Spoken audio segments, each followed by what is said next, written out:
ассалому алайкум дӯстони азиз, идома медиҳем ба ҳал кардани масъалаҳои олимпиадаи шаҳрӣ ва имрӯз расидем ба тестҳои синфҳои нӯ. шурӯъ мекунем аз тести якум. нуқтаи моддӣ аз рӯи давраи шуоаш яъне радиусаш 3 метр ҳаракат мекунад. роҳ ва модули кӯчиш баъди 1/6 ҳиссаи гардиш ба чӣ баробар аст? агар мо дарозии роҳро бо L ва модули кӯчишро бо S ишора кунем, пас мо бояд инҳоро пайдо кунем. ва ба мо маълум аст ки дарозии давра L баробар аст ба 2πr ва мувофиқан агар ҷисм як гардиш кунад, он масофаи 2πr-ро тай мекунад ва агар ҷисм 1/6 ҳиссаи гардишро анҷом диҳад, пас дарозии роҳи тай кардаи он ба 1/6 ҳиссаи дарозии давра баробар мешавад. яъне дарозии роҳи тай кардаи ҷисм баробар мешавад ба L баробар мешавад ба 1/6 зарби 2πr баробар мешавад ба pr тақсими 3. яъне дарозии роҳи тай кардаи ҷисмро мо аллакай пайдо кардем. қиматҳоро гузошта метавонем. L баробар мешавад ба 3,14 зарби радиуси мо 3 метр мебошад тақсими 3. ин баробар мешавад ба 3,14 метр. ин роҳи тай кардаи ҷисм мебошад. акнун мо бояд модули кӯчишро ёбем. барои он чунин расме тасвир мекунем ки дар он секунҷаи баробар паҳлӯе дорем ки ду паҳлӯи он радиуси ана ҳамон давра мебошанд R ва R. ва вазифаи мо ана ҳамон кунҷи фиро пайдо кардан аст дар аввал ва тарафи сеюм секунҷаро сони тарафи сеюм секунҷаро мо бояд пайдо созем.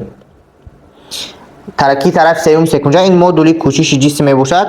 ҷисм аз нуқтаҳои А то нуқтаи Б роҳи L-ро тай кардааст, яъне ана ин роҳи L тай кардаи ҷисм мебошад ва S бошад, ин кӯчиши он мебошад, яъне рост аз нуқтаи А ба Б равона аст.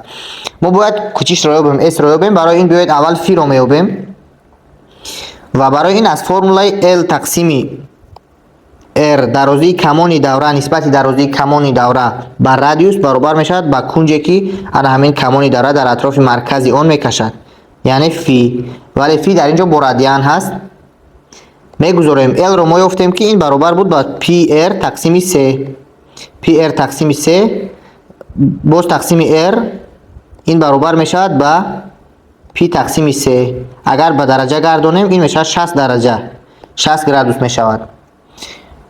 ва азбаски фи мо 60 градус шуд, мо медонем ки суммаи кунҷҳои секунҷа ба 180 дараҷа баробар аст ва инчунин медонем ки секунҷае ки дар инҷо мо дорем баробар паҳлӯ мебошад.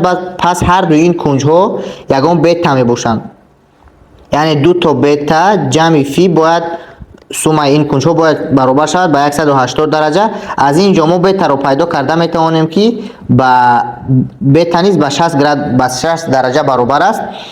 пас аз инҷо ба хулоса омадан мумкин аст ки секунҷаи мо баробар тараф мебошад, яъне S баробар аст ба R баробар аст ба 3 метр. ин буд тести якум. мегузарем ба тести дуюм.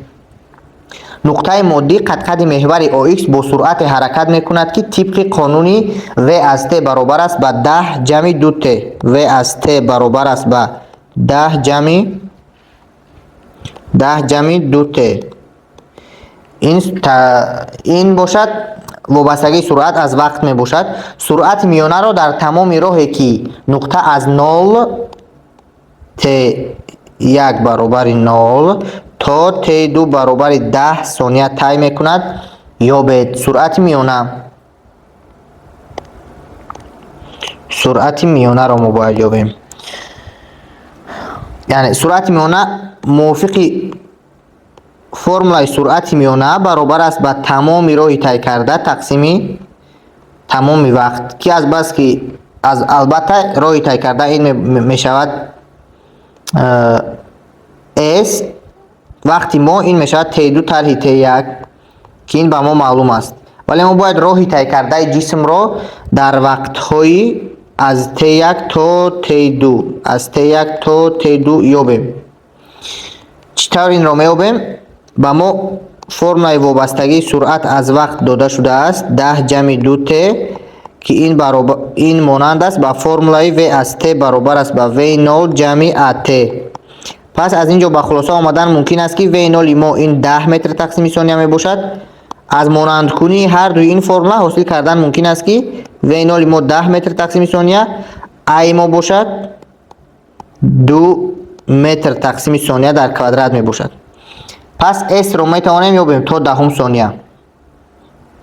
S تا دهم ثانیه می شود S برابر است با V0 موافق فرمول S برابر V0 جمع at کوادرات تقسیم 2. V0 ما این 10 می باشد ضرب T ما از 0 تا 10 جمع I ما می شود 2 متر تقسیم ثانیه کوادرات ضرب T ما باز 10 می شود 10 در کوادرات تقسیم 2. این می شود 100 جمع 100 200 متر. راه طی کرده جسم 200 متر بوده است. یعنی در اینجا میمونیم 200 متر تقسیم وقت 10 ثانیه. سرعت میانه می شود 20 متر تقسیم ثانیه. این بود جواب تستی دوم. میگذاریم به تستی سوم. جسمی جرمش 3 کیلوگرم در هوا با شتاب 8 متر تقسیم ثانیه می افتد. قوه مقاومت هوا را معین کنید. برای حل کردن این مسئله از قانون دوم نیوتن استفاده میبریم و انا همین جسمی که من تصویر کردم و پایان افتیده ایستاده است. البته به این جسم قوه وزنینی تاثیر میکند mg و قوه مقاومت البته تاثیر میکند که در نتیجه جسم با یگان شتاب A به پایان حرکت میکند.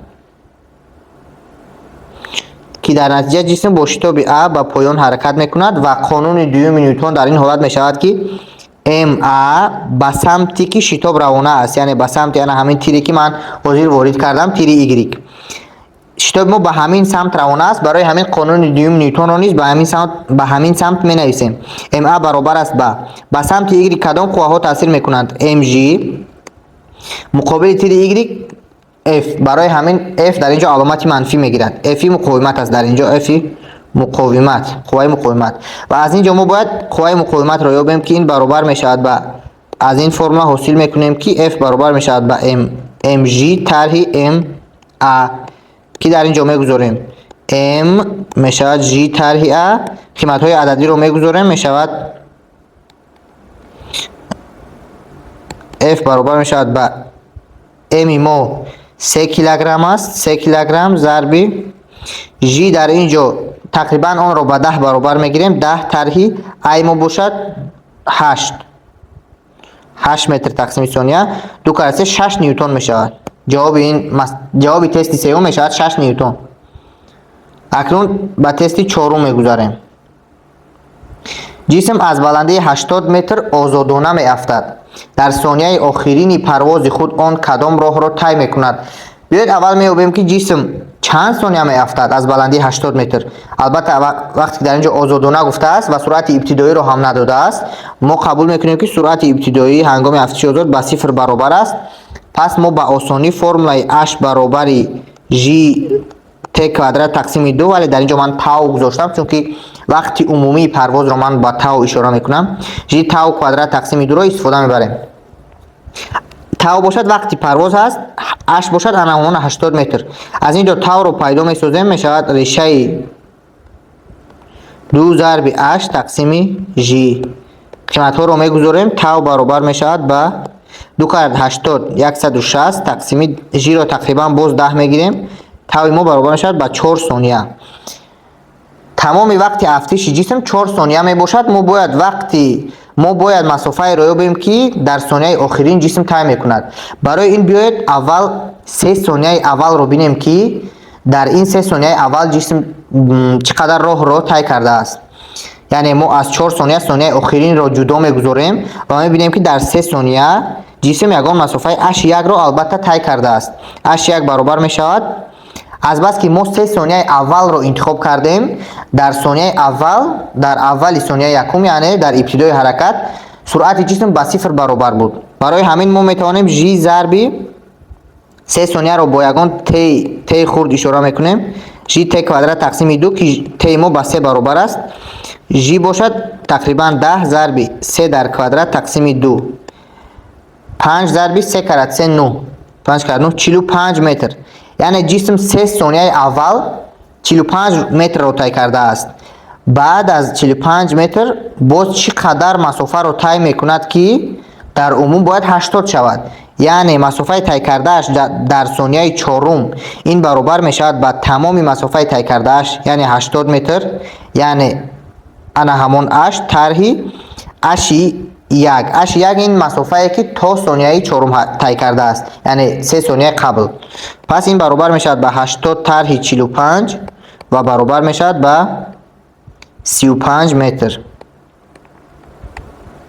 این بود تستی چهارم.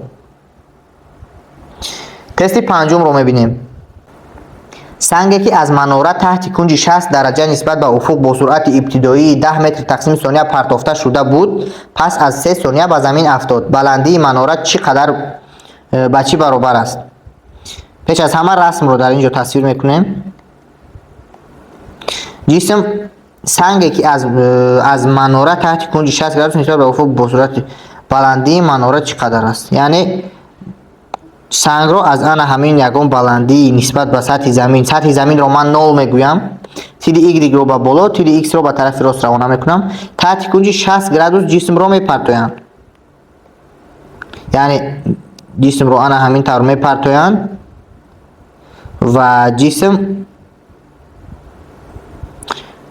جسم باشد چونین حرکت میکند. و ما باید یابیم که بلندی مناره چقدر است. انا همین اش چطور یک میدونید در اینجا y نول ما می باشد. برای این از معادله های x برابر است با x از t برابر است با x نول جمع v نول x t جمع ax t کوادرات تقسیم 2 و y برابر است با y نول جمع v نول y t جمع ay t در کوادرات تقسیم 2. از دو فرموله از همین دو فرموله استفاده میبریم، ولی این فرموله ها رو برای محض مسئله خودمون درست می نویسیم. و البته ما میدونیم که در تیر y که ما با بالا روانه است، در تیر y ما قوه mg داریم که وای با پایین روانه است. از همین سبب انا همین قوه در تیر y شتاب منفی مینوس g را حاصل میکند که در انا همین فرمول y برابر y نول جمع v نول y t جمع ay در جای ay ما باید مینوس g را گذاریم. پس y برابر است با y نول ما این بلندی اوله را نشان میدهد، یعنی h جمع v نول y ما این می شود v نول y ما می شود. باز در اینجا من کنج را نشان میدهم. انا همین کنجی الفا می باشد، کنجی که تحت آن سنگ را پرتافتند. و در اینجا ما داریم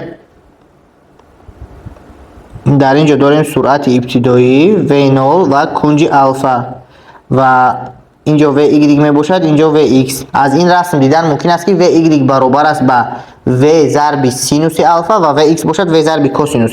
پس v نول y می شود v نول سینوس الفا ضرب t.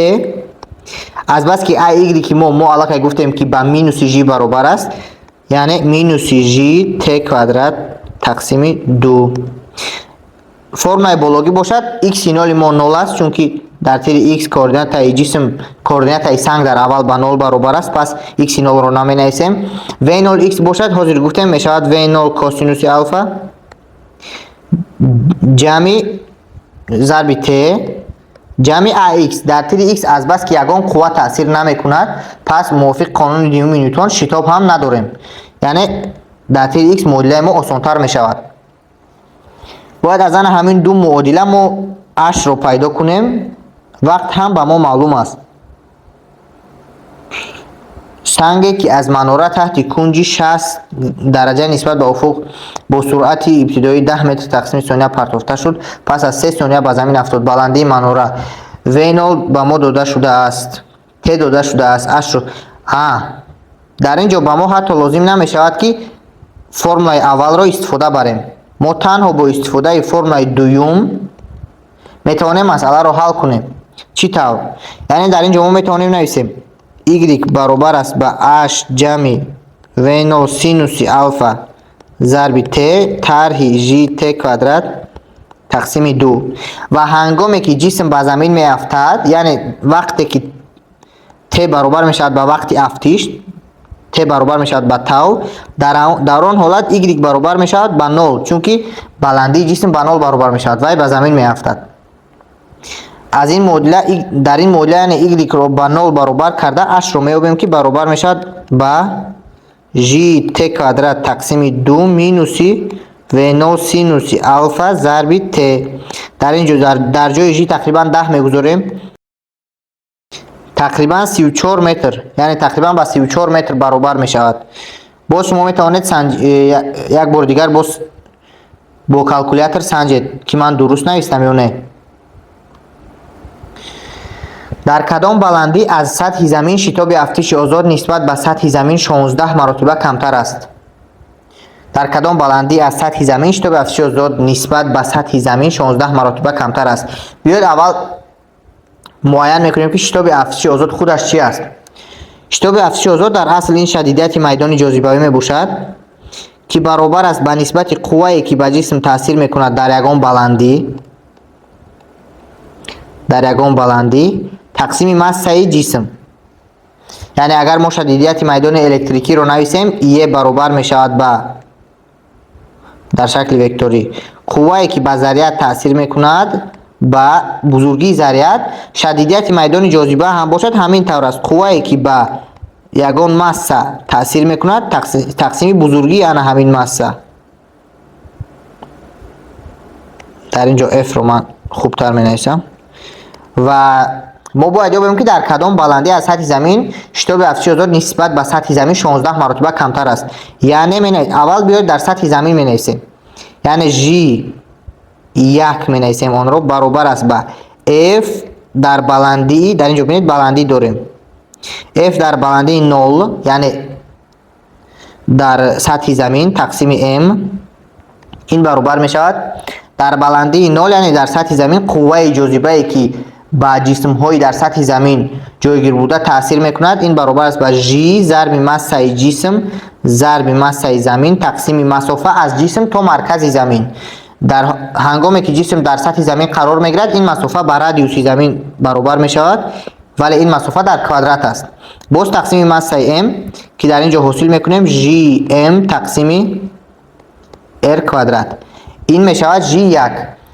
در حالت دوم باشد در کدام بلندی، یعنی H1 رو ما باید جوبیم، G2 برابر می شود F در بلندی H1 یا اینکه بیاید همین طور H میگوییم تقسیم M. F در بلندی H این می شود GM تقسیم مسافه از نقطه جایگیر شوی جسم تا مرکز زمین، این می شود رادیوس زمین که ما در اونجا اون رو با R اشاره کردیم جمعی باز بلندی که جایگیر است، ولی این مسافه چطوره که الان گفتیم در کوادرات، باز در اینجا M داریم، در اینجا M ها اختصار می شوند، حاصل میکنیم GM تقسیم R جمع H در کوادرات. و موافق شرط مسئله در کدام بلندی از سطح زمین شتاب افتش آزاد نسبت به سطح زمین 16 مرتبه کمتر است، یعنی در آن همین هنگامی کدام قیمت H G2 برابر می شود از G1 16 مرتبه خردتر، یعنی برابر می شود به G1 تقسیم 16. پس در جای G2 و G1 در اینجا فرموله هایشان رو میگذاریم، انا این فرموله و انا این فرموله. G2 ما برابر می شود GM تقسیم R جمع H در کوادرات برابر GM تقسیم R کوادرات، در اینجا باز 16 داریم یعنی 16 R کوادرات. از این فرموله ما باید H رو یابیم، GM تقسیم R. بله، و از بس که صورت های این کسرها برابر می باشند پس مخرج هایشان نیز برابر هستند، یعنی R جمع H در کوادرات برابر است به 16 R در کوادرات. بیاید هر دو طرف رو به 16 R در کوادرات تقسیم میکنیم، یا اینکه بله بیاید به هر دو طرف رو به 16 R در کوادرات تقسیم میکنیم و حاصل میکنیم R جمع H 16 رو همچون 4 در کوادرات می نویسیم برای قلایتر شدن. R جمع H در کوادرات تقسیم 4 در کوادرات r در کوادرات. یعنی در اینجا ما r جمع h در کوادرات 4 در کوادرات r در کوادرات داریم. در این طرف باشد 16 r کوادرات با 16 r کوادرات اختصار می شوند و 1 میموند.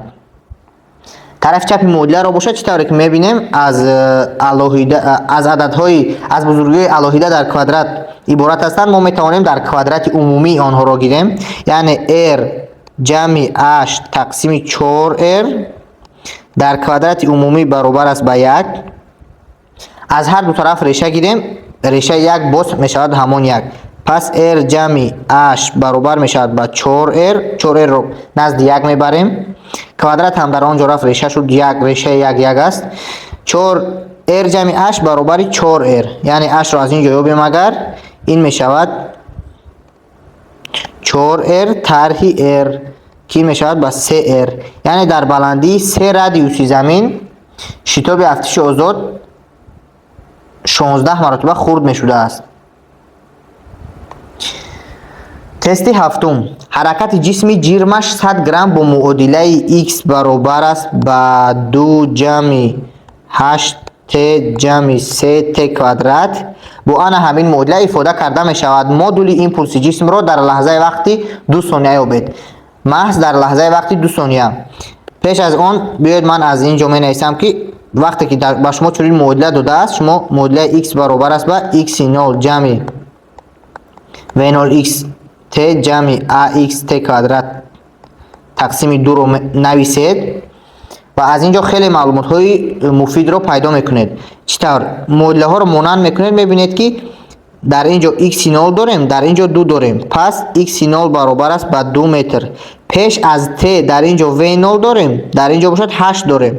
پس v0 x ما برابر میشود با 8 متر تقسیم ثانیه کوادرات نداریم. در اینجا پیش از t کوادرات a تقسیم 2 داریم. ببینید پیش از t کوادرات ax تقسیم 2 داریم. در اینجا باشد 3 داریم. یعنی ax خودی بیاید ax تقسیم 2 برابر میشود با 3. پس ax از اینجا میابیم که برابر میشود با 6 متر تقسیم ثانیه در کوادرات. در اینجا نیز متر تقسیم ثانیه در کوادرات داریم. یعنی ما از آن همین فرما یک چند معلومات رو به دست آورده میتوانیم و این معلومات رو در حل مسئله استفاده میبریم. مدول ایمپولس جسم رو در لحظه وقتی 2 ثانیه یابید. برای آنکه ما مدول ایمپولس جسم را یابیم ما باید سرعت آن را در لحظه وقتی 2 ثانیه یابیم. یعنی v برابر است با از بس که در اینجا ما شتاب داریم حرکت ثابت شتاب است v0 جمع a v0x در اینجا x میگذاریم axt v0x ما این 8 متر تقسیم ثانیه جمع a ما باشد 6 متر تقسیم ثانیه در کوادرات ضرب t باشد 2 ثانیه. موافق شرط مسئله t 2 ثانیه است. 6 کرده 12 12 جمع 8 20 متر تقسیم ثانیه می شود و اگر ما ایمپولس را یابیم مدول ایمپولس برابر می شود با ماسه ما. ماسه یعنی همین جسم جرمش یعنی 100 گرم این می شود 0.10 1 کیلوگرم ضرب ایمپولسش 20 متر تقسیم ثانیه. آخر سرعتش 20 متر تقسیم ثانیه. پس ایمپولسش می شود که 20 کیلوگرم 0.10 1 ضرب 20 این می شود 2 کیلوگرم ضرب متر تقسیم ثانیه. این بود جواب تست هفتم. می رویم به حل کردن تست هشتم. درازی رسمانی رقاصک متمتیکی چقدر زیاد می شود اگر دور لپیش آن که اول به 1.5 ثانیه برابر بود 3 مرتبه زیاد شود. درازی رسمون چقدر زیاد می شود یعنی دلتا ال چقدر زیاد می شود وقتی که دور لپیش آن که اول 1.5 ثانیه بود یعنی در اول t 1 برابر بود با 1.5 ثانیه 3 مرتبه زیاد می شود یعنی t 2 برابر می شود 3 مرتبه وقتی دور گردش زیاد شد یعنی 3 ضرب 1.5 می شود 4.5 ثانیه. پس ما باید دلتا ال رو یابیم. برای این می نویسیم t 1 برابر است با 2 p ریشه l 1 تقسیم g یا اینکه در عموم بیاید می نویسیم به ایندکس می نویسیم t برابر است با 2 p ریشه l تقسیم g و از اینجا از بس که 2 p و g دائمی هستند پس با خلاصه آمدن ممکن است که t دور گردش متناسب است بر ریشه در اینجا علامت متناسبی میمونیم بر ریشه l. аз бас ки т мутаносиб аст ба решаи l, пас l мутаносиб аст ба квадрати т. l мутаносиб аст ба квадрати т. ё ин ки мо метавонем дар ин ҷо баробарӣ ҳам нависем. ҳатто аз бас ки т баробар аст ягон доимии зарби решаи k, решаи l, ки ин доимии мо мебошад 2 пи тақсими решаи g. ин k мо мебошад 2 пи тақсими решаи g. ман инро иваз кардам, дар ҷояш k гузоштам. ва аз бас ки t баробар аст ба k зарби решаи l, пас t квадрат баробар аст ба k квадрат l, ё ин ки l баробар аст ба t квадрат тақсими k квадрат, ки k дар ин ҷо доимӣ аст, ягон нақши муҳим намебозад. ё ин ки ҳамон ифодае ки ман ҳозир навистам. ман k-ро дар ин ҷо ба хотири он навистам ки шумо дар ҳал кардани чунин масъалаҳо каме маълумот пайдо кунед, ки дар баъзе ҷойҳо дар ин ҷо k-ро ёфтан мебояд ё ин ки ворид кардан зарур аст. яъне t квадрат мутаносиб будааст ба l, яъне l мутаносиб будааст ба t квадрат. пас агар t мо 3 маротиба зиёд шавад, пас дарозии мо 9 маротиба зиёд мешавад. яъне l 2 баробар мешавад ба 9 l 1. аз бас ки t мо 3 маротиба зиёд шуд, l мо 9 маротиба зиёд мешавад, чунки ба квадрати даври гардиш мутаносиб аст. пас мо бояд ягона чизе ки пайдо кунем l 1 мебошад, ки аз шарти масъала ба мо t 1 маълум аст. пас менависем t 1 баробар аст ба 2 пи решаи l 1 тақсими g. аз ин ҷо агар l 1 ро ёбем, мешавад l 1 баробар мешавад ба t 1 тақсими 2 пи дар квадрат зарби g. t 1 тақсими 2 пи дар квадрат зарби g. бале, l 1 ро қиматҳояшро мегузорем. t 1 мо ин 1/5 мебошад. 1/5 тақсими 628 зарби g ро тақрибан 10 мегирем ва ҷавоби мо ҳосил мешавад тақрибан 2/10 4 сония. ва агар дар ин ҷо гузорем, l 2 баробар мешавад ба 9 зарби 2/10 4, ин мешавад 21/5, тақрибан 21/5 сония. ин буд тести 8. тести 9. қатра бояд аз кадом баландӣ афтад, то ки ҳангоми зарба ба замин 1 градус гарм шавад. ва фикрам ин тест дар синфҳои 8 ҳам омада буд, агар хато накунам. яъне вақте ки қатра дар баландии h қарор дорад ва энергияи потенсиалии mgh дорад, дар баландии h қарор дорад, массаи он ба m баробар аст энергияи потенсиалие ки он дорад ба mgh, ё ин ки энергияи пурраи механикие ки он соҳиб аст, ин ба mgh баробар аст. ва ҳангоми зарба ба замин ин энергия табдил меёбад ба энергияи дохилӣ, ё ин ки ба миқдори гармие ки ба ҳамон ҷисм гарм мешавад. яъне mgh баробар мешавад ба sm делта t. аз бас ки дар ин ҷо қатраи об аст, пас s мо ин 4200 ҷоул тақсими килограмм зарби келвин аст. аз ин ҷо делта t ро меёбем, m ҳоро ихтисор мекунем, ин мешавад gh тақсими s. g бошад 10. мо бояд h ро ёбем. делта t мо ин 1 градус аст. h ро меёбем, ин мешавад s делта t тақсими g. пас s мо 4200 зарби 1 градус мешавад 4200 худаш тақсими g мо 10, ин тақрибан мешавад 420 метр. ин буд тести 9. тести 10. резистори муқовиматаш 38 ом аз сими ҷирмаш 11.2 грамм сохта шудааст. дарозии сим ва масоҳати буриши арзии онро ёбед. резистор муқовиматаш r баробар аст ба 38 ом аз миси ҷирмаш m баробари 11.2 грамм сохта шудааст. мис дар ин ҷо зичии мис ба фикрам 8900 аст. дарозии сим ва масоҳати буриши арзии онро ёбед. сими мисин муқовимати хосаш ро баробар аст ба 0,10 зарби 10 дар дараҷааш дар ин ҷо 0,10 ом зарби миллиметр квадрат тақсими метр. ин муқовимати хоси он мебошад ки дар ҷадвалҳо дода шудааст. ва зичии мис бошад آن را با بتا اشاره میکنیم چون را الکی در اینجا بند هست. مقاومت خاص را ما با را اشاره کردیم. پس بتا برابر میشود به 8900. این زیچی میست 8900 کیلوگرم تقسیم متر کوبی و ما باید درازی سیم و مساحت بریش ارضی آن را یابیم. در اینجا فقط از دو فرمول استفاده بردن لازم است و تمام. فرمول مقاومت R برابر را L تقسیم S و فرمول زیچی که ما آن را زیچی رو با بتا اشاره کردیم. زیچی برابر است به ماسه تقسیم حجم و این چنین در جای حجم ما میدونیم که حجم برابر است به مساحت بریش ارضی ضرب L. بیاید در اینجا تصویر میکنم.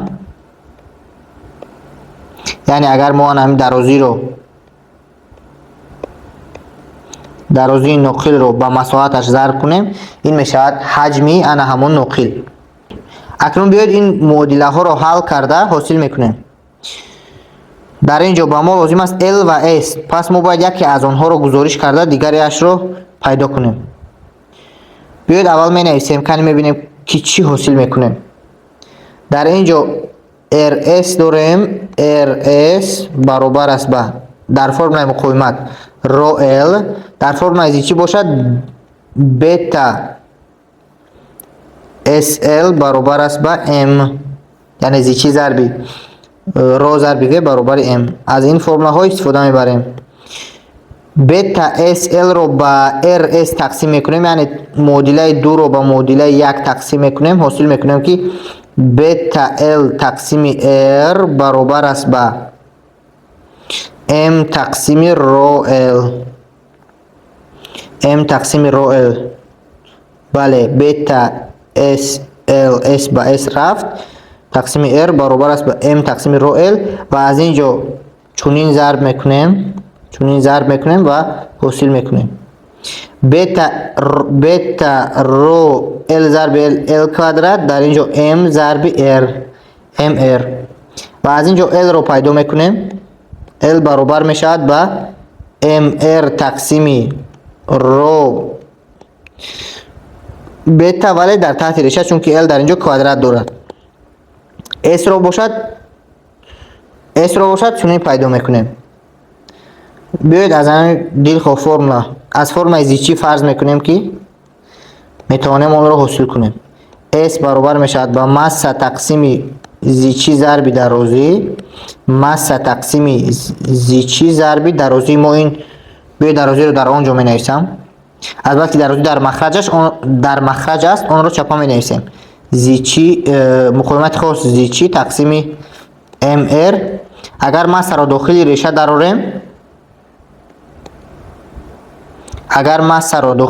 دراریم این می شود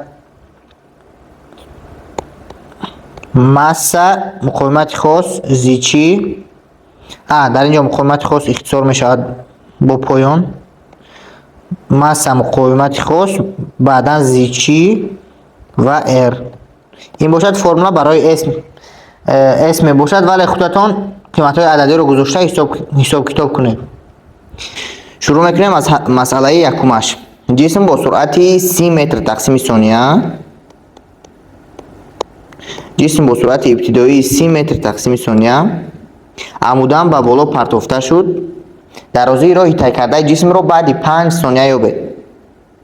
درازی راه طی کرده جسم را بعد ت برابر 5 ثانیه یابید. بیاید آن را با L اشاره میکنیم درازی راه را و اکنون میبینیم که جسم چگونه حرکت میکند. جسم را با سرعت ابتدایی میپرتایند به بالا و ما باید درازی راه طی کرده آن را بعد از 5 ثانیه یابیم. تیر ایگریگ را به بالا روانه میکنیم. این سرعت ابتدایی ما می باشد و ما باید درازی راه طی کرده جسم را در 5 ثانیه یابیم. برای این از فرمولای از معادله ایگریگ برابر ایگریگ 0 جمع V0 ایگریگ T جمع A ایگریگ T کوادرات تقسیم 2 استفاده میبریم و میدونیم که V0 ایگریگ ما برابر است به خودی انا همان V0 این نقطه پرتافتن رو نقطه 0 میگوییم. برای همین y 0 برابر 0 قبول میکنیم و ما میدونیم که y برابر است به مینوس g، چون که y با بالا روان است. قوایی که در سمت تیر y تاثیر میکند شتابی منفی میبخشد به جسم، شتابی افزایش آزادی منفی مینوس g در سمت y. و معادله رو برای خود این مسئله موافقا می نویسیم. y برابر است به، ما گفتیم که y 0 به 0 برابر است، v0 y خود v0 است، v0 t و y کمان مینوس g، پس مینوس g t کوادرات تقسیم 2. بسیاری ها در اینجا خطا میکنند، در جای t 5 ثانیه میگذارند و y رو میوبند، ولی این y رو میوبند، یعنی کوردینات جسم رو نسبت به نقطه 0 میوبند، آنها رو تای کرده جسم رو نمیوبند. برای این ما باید انا همین معادله رو تحلیل کنیم و ببینیم که تا کجا انا همین معادله به کار می رود. یعنی برای دلخواه قیمت های y ما l رو یافتن برای دلخواه قیمت های t ما l رو یافتن نمیتوانیم و در همین معادله گذاشته و l رو به دست نمیاریم. یعنی برای بعضی از قیمت های t ما میتوانیم در معادله گذاریم y ما انا همون l شود، ولی برای همه قیمت ها این خیلی نمی شود. برای همین بیاید میبینیم که سرعت جسم چه خیلی تغییر می‌یابد و ما میدونیم که سرعت در حرکت ثابت شده و v y برابر v0 y جمع a y t. در این معادله نیز باز همان قیمت های همان رو میگذاریم. v0 y که ما این v0 میباشد a y همان مینوس g، پس مینوس g t میشود.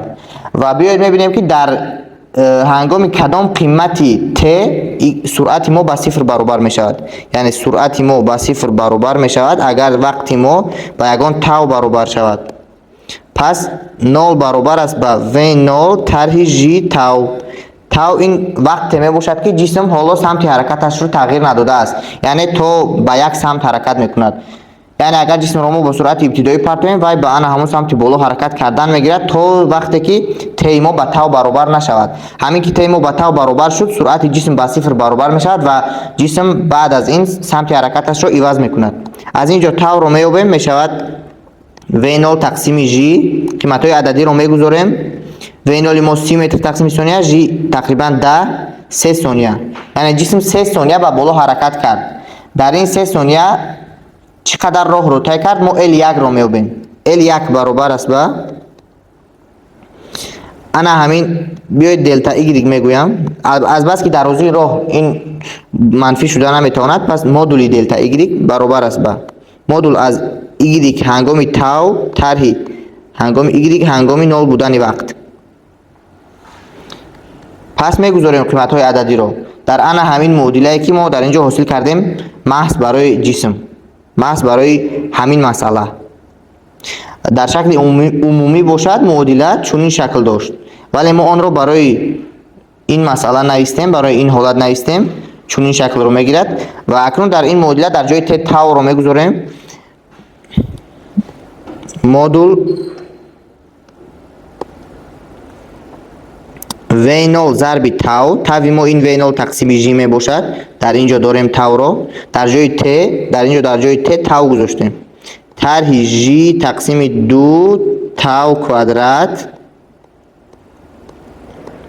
که این برابر می شود به v0 کوادرات تقسیم 2 g برابر است به v0 ما 30 می شود 900 تقسیم 20. 900 تقسیم 20 این میشه 45 متر. این رو طی کرده جسم در 3 ثانیه حرکتش می باشد. اکنون ما میدونیم که ما باید در 5 ثانیه حرکتش راه طی کرده جسم رو پیدا کنیم. برای همین ما میدونیم که 2 ثانیه دیگرش باقی مانده است. در 2 ثانیه دیگر جسم الکی از بالا به پایان حرکت میکند. یعنی می نویسیم که L2 برابر است به باز مودولی y هنگامی t برابر 5 بودن طرح، یعنی در 5 ثانیه y چند است؟ طرح y هنگامی t برابر 3 ثانیه بودن، t برابر تاو بودن، یعنی این برابر می شود به در جای t 5 میگذاریم در ان همون معادله بالایی که من با خط سرخ جدا کردم. v0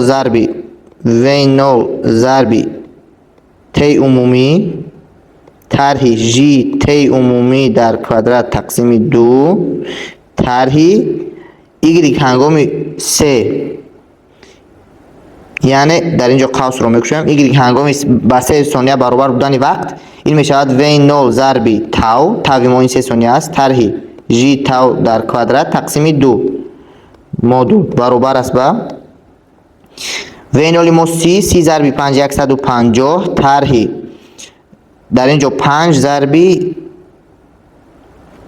5 کار 5 25 125 طرح در اینجا داریم 45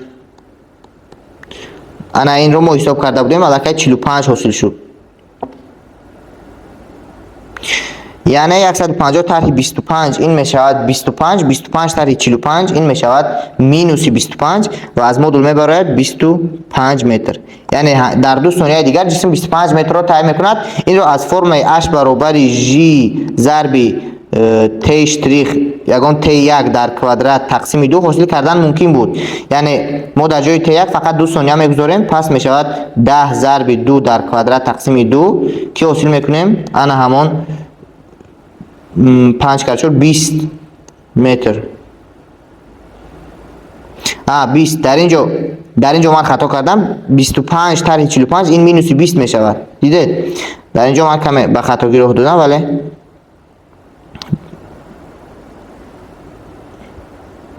خوب شد که من این رو با واسطه فرمول h برابر جی تا 1 کوادرات تقسیم 2 سنجیدم یعنی در اینجا ما داریم 25 متر نه و 20 متر 20 متر می باشد پس درازی راه عمومی طی کرده جسم این می شود L1 جمع L2 برابر می شود به 20 متری L2 جمع 45 متری که ما در بالا حاصل کردیم در بالا ما 45 متر حاصل کردیم 45 متر و این برابر می شود به 65 متر این است مسئله یکم اکنون مسئله دوم رو بینید دور گردش ردیف ماه در اطراف ردیفی در اطراف ماه در نزدیکی سطح آن چرخ زننده را یابید زیچی میانه ماه تنها معلوم تمام دور گردش ردیفی در اطراف ماه در نزدیکی سطح آن چرخ زننده را یابید زیچی میانه ماه همین قدر یعنی ما تنها با واسطه را باید دور گردش را یابیم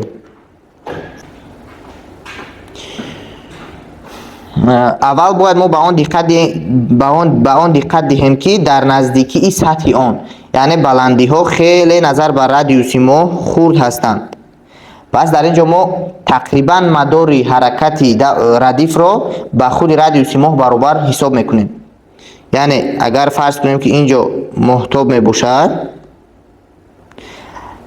خود یعنی سطح محتاب تقریبا در نزدیکی های سطح ماه حرکت میکند ردیف ما تقریبا رادیوس مداری ردیف را به آن همون رادیوس ماه قبول میکنیم و میبینیم که بر ردیف کدام قوه ها تاثیر میکنند بر ردیف ما میدونیم که قوه جاذبه البته به مرکز ماه روانه است تاثیر میکند و این قوه به ردیف شتاب مرکز روی IN میبخشد I نرمالی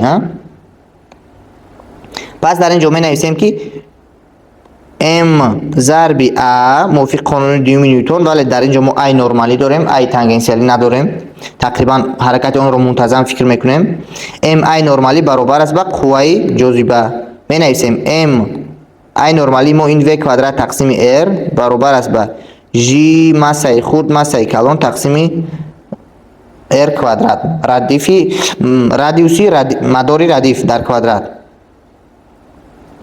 در اینجا R ها رو اختصار میکنیم حاصل میکنیم که V برابر است با کوادراتش برابر است با G مسای محتاب تقسیم رادیوس آن کوادرات ها اختصار میشوند و از فرم دیگری سرعت V برابر است با درازی دوره 2πr تقسیم دور گردش T استفاده میبریم از این فرمول استفاده میبریم و این رو در همین فرمولی که ما حاصل کردیم از قانون دوم نیوتن میگذاریم در اینجا بیاید من در اینجا ادامه میدهم سرعت در کوادرات یعنی 2πr تقسیم T در کوادرات برابر است با جی ام تقسیم ار. در اینجا ما باید دور گردش رو یابیم. این می شود که 2 پی ار در کوادرات تقسیم ت در کوادرات برابر است با جی ام تقسیم ار. از اینجا ت رو حاصل میکنیم که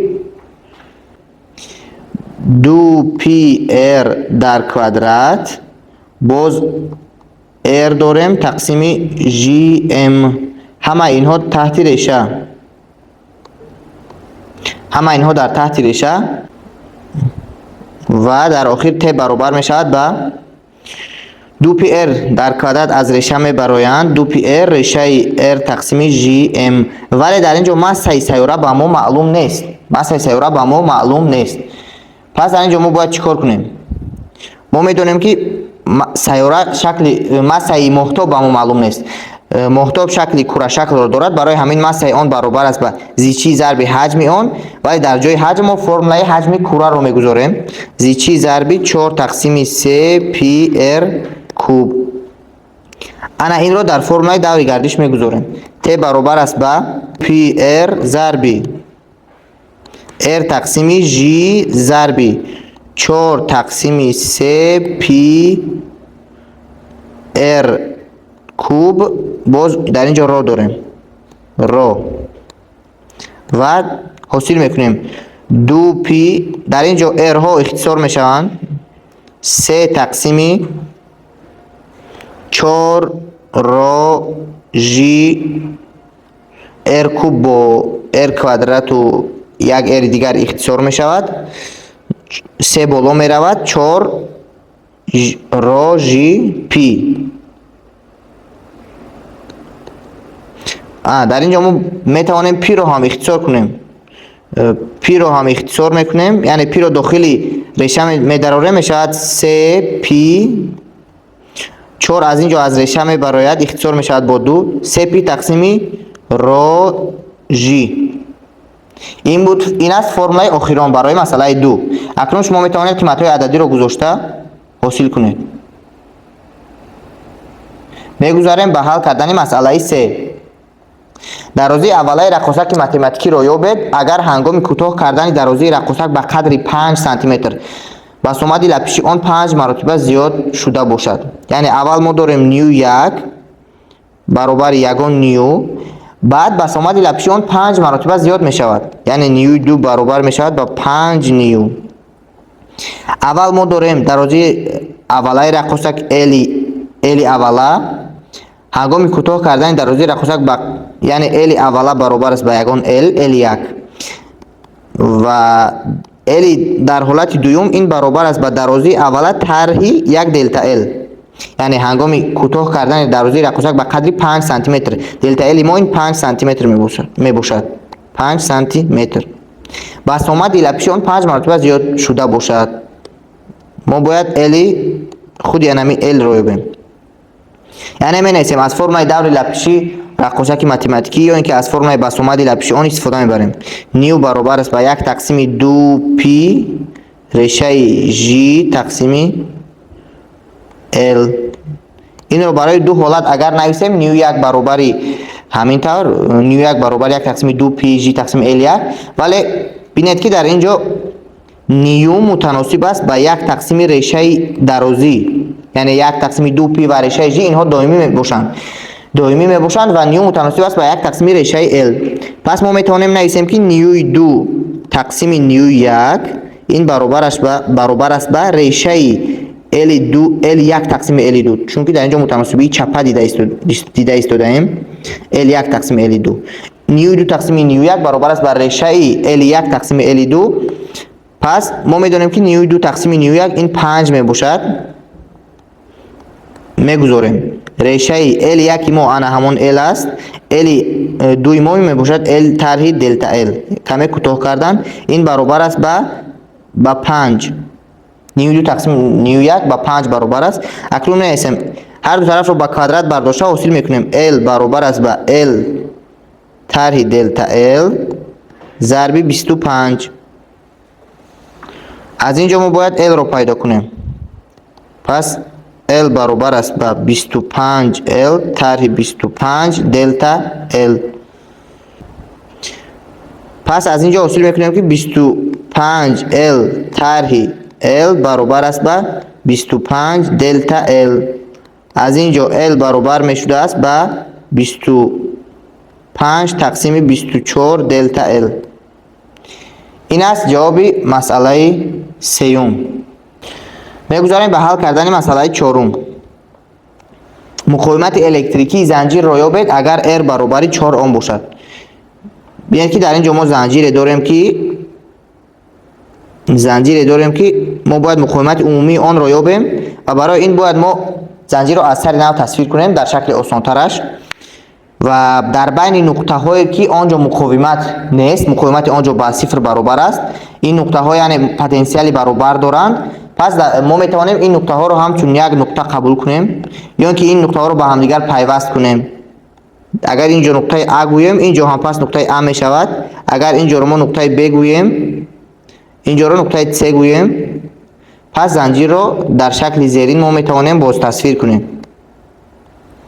یعنی ما نقطه A داریم، از بس که این نقطه و این نقطه در اینجا دیده است داره، این نقطه ها در بین آنها موافق این خط مقاومت وجود ندارد، یعنی فرق پتانسیل های بین این نقطه ها تقریبا به صفر برابر است. ما این نقطه ها رو تقریبا یک نقطه قبول میکنیم و میگوییم که اینجا نقطه A هست و از نقطه A بیاید ما همین مقاومت ها رو رقم گذاری میکنیم. اینجا مقاومت 1، اینجا مقاومت 2، اینجا مقاومت 3 و اینجا مقاومت 4. از نقطه A به نقطه C بینید که از نقطه A به نقطه C یک مقاومت یکم می رود. پس ما می نویسیم که از نقطه A به C مقاومت 1 می رفته است. از نقطه A بینید در اینجا از نقطه A به B مقاومت سیوم می رود. پس ما از نقطه A به B مقاومت سیوم رو می بریم. مقاومت سیوم این مقاومت یکم بود. اینجا نقطه B و خارجی زنجیر. اکنون مقاومت 2 رو بینید که باز از نقطه A به C می رود. مقاومت 2 باز از نقطه A به C، پس باز از نقطه A به C می بریم و در آخر از نقطه C به B باز یک مقاومت دیگر می رود که آن رو هم تصویر میکنیم. ولی مقاومت این مقاومت چهارمی ما R تقسیم 2 می باشد. همه این مقاومت های ما R می باشند، R کلان، همه این مقاومت های ما R می باشند ولی مقاومت چهارمی ما R تقسیم 2 می باشد. پس چطوری که دیدید زنجیر ما خیلی آسان تر شد و مقاومت 1 و مقاومت 2 در اینجا پارالل پیوست شدن. این مقاومت 2 می باشد. پس مقاومت عمومی آنها می شود که R ضرب R تقسیم R جمع R. این می شود که R تقسیم 2. مقاومت همون عمومی 1 و 2 و این مقاومت عمومی با مقاومت 4 پای در پای پیوست شده ایستاده است، پای در پای پیوست هست. پس ما می نویسیم که مقاومت عمومی اینجا می شود که خودی R تقسیم 2 که حاصل کردیم جمع مقاومت 4 باز R تقسیم 2، پس می شود نصف R جمع نصف R می شود 1 R و تمام اینها با مقاومت سیوم که مقاومتش باز با R برابر است پارالل پیوست شدن. پس مقاومت عمومی زنجیر برابر می شود با R ضرب R تقسیم R جمع R باز همون R تقسیم 2. اگر R ما 4 اوم باشد پس مقاومت عمومی ما 2 اوم می شود. این است جواب مسئله چهارم. میگذاریم به حل کردن مسئله پنجم. 6 کیلوگرم آب حرارتش 42 گرادوس، 4 کیلوگرم آب حرارتش 72 گرادوس و 20 کیلوگرم آب حرارتش 18 گرادوس را آمیخته کردن. حرارت این آمیخته را یابید. ما در نوار گذشته در مسئله های صنف های 8 چون این مسئله رو حل کردیم ولی در آنجا دو نمود جسم داشتیم، دو آب داشتیم، آب گرم و خنک، ولی در اینجا 3 نمود آب داریم، یعنی آب خنک، گرمتر، باز گرمتر. و بیاید در اینجا برای سه ابیکت که در سیستم شرکت میکنن ما معادله بالانس گرمی رو می نویسیم. یعنی Q1 جمع Q2 جمع Q3 برابر است به 0. Q1 که ما این می باشد S M1 تتا طرح T1 جمع Q2 ما می شود این S M2 تتا طرح T2 جمع Q3 ما می شود S M3 تتا طرح T3 برابر 0. در اینجا تلف گرمی رو ما با اعتبار نمیگیریم و از اینجا ما باید تتا را یابیم. 6 کیلوگرم آب حرارتش 42 گرادوس. از بس که همه اینها آب میباشند برای همین گرمی گنجایش خاص آنها رو من با 3 اشاره کردم. مساویشون در اینجا معلوم است. پس می نویسم گرمی گنجایش های اختصار می شوند M1 تتا طرح M1 T1 جمع M2 تتا طرح M2 T2 جمع M3 تتا طرح M3 T3 برابر است به 0. تتا ها رو در یک طرف میگذاریم. M1 تتا جمع M2 تتا جمع M3 تتا برابر است به M1 T1. همه اینها منفی می باشند، در آن طرف گذاشتن مثبت می شوند. M2 T2 جمع M3 T3. از اینجا تتا را از قوس می براریم. M1 جمع M2 جمع M3 برابر می شود به انا همون طرفی برابری که ما آن رو به تغییر می گذاریم. و از اینجا اگر تتا را یابیم